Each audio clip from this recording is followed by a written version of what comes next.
किसी ने बड़े कमाल की बात कही है कि दिए को तो हम फूंक मारकर बुझा सकते हैं मगर अगरबत्ती को नहीं, क्योंकि जो महकता है उसे कौन बुझा सकता है और जो जलता है वो तो खुद ही बुझ जाता है। हाय गाइस, माय एफएम से मैं हूं आरजे कार्तिक। एक छोटी सी कहानी। ये कहानी एक ऐसी महिला की जो रोजाना मंदिर जाया करती थी, चाहे वो अपने घर पर रहें, किसी और शहर में जाएं, विदेश चली जाएं, लेकिन मंदिर ढूंढ करके वहां जाकर के प्रार्थना जरूर करती थी। उनका डेली रूटीन था।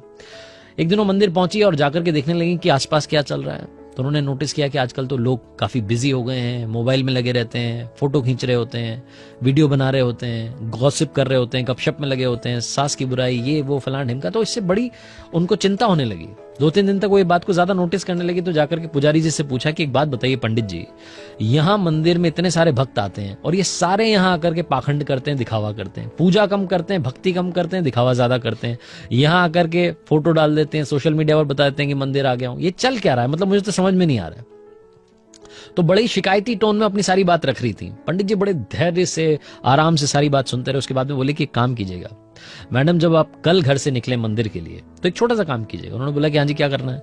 बोले एक लोटे में जल लीजिएगा, उस लोटे को ऊपर तक भर लीजिएगा और कोशिश कीजिएगा कि पानी छलके ना।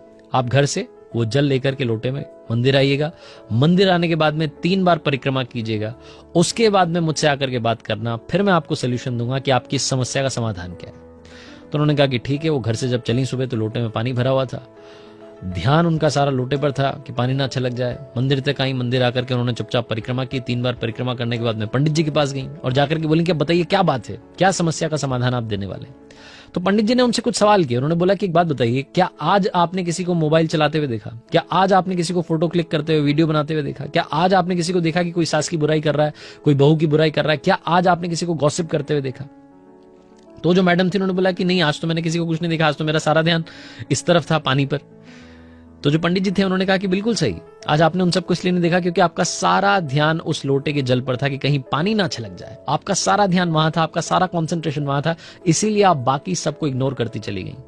यही तो मैं आपसे कहना चाह रहा हूं कि आप जब भी मंदिर आए, आप अपना ध्यान अपनी जगह पर लगाएं। आप अपना ध्यान, कंसंट्रेशन जो है सारा का सारा ईश्वर की भक्ति में लगाएं, सर्वशक्तिमान की पूजा में लगाएं। आपको ये पाखंड दिखना बंद हो जाएगा।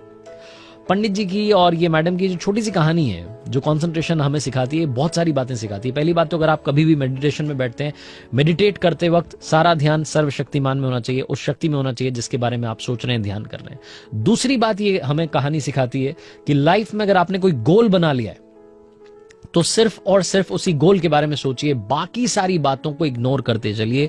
दुनिया भर में काफी लोग काफी कुछ आपके उस गोल के बारे में कहेंगे कि तू कहां इस सब बारे में सोच रहा है, तू कहां ये कर सकता है, तुझसे कैसे ये सब होगा, तू कहां बिजनेस खड़ा करेगा, तू कहां नौकरी लगेगा।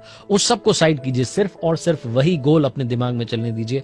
आप अपनी मंजिल तक जरूर पहुंचेंगे। ये छोटी सी कहानी हम सबको एक मंत्र देती है जिसका नाम है concentration. Concentration is the key. एकाग्रता बढ़ाइए, चाहे वो मंजिल पाने में हो, ध्यान लगाने में हो या जिंदगी में खुश रहने में।